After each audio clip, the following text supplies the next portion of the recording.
Mi hanno chiesto quale sarà il primo provvedimento da governatore e io ho sempre risposto fin dall'inizio un provvedimento a favore della famiglia.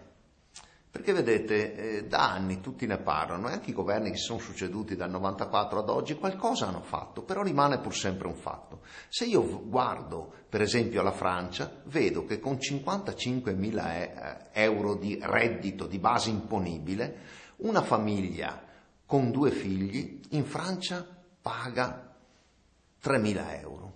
In Italia, invece, sempre con 2 figli, se è monoreddito ne paga 16, se è bireddito ne paga 10. Trovo che sia un'estrema ingiustizia e nonostante tutto il parlare, alla fin fine si è fatto molto poco.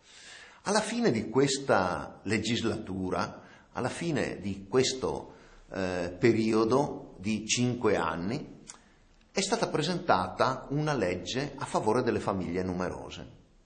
Non è stata approvata. L'ha presentata il centro-sinistra e non è stata approvata.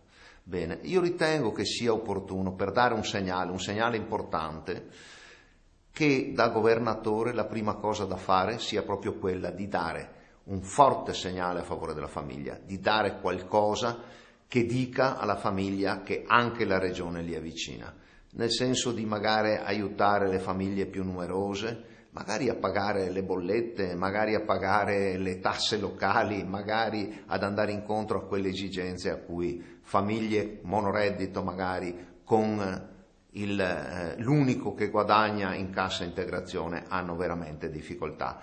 Oggi è necessario dare un segnale e secondo me il segnale più bello è darlo in favore della famiglia.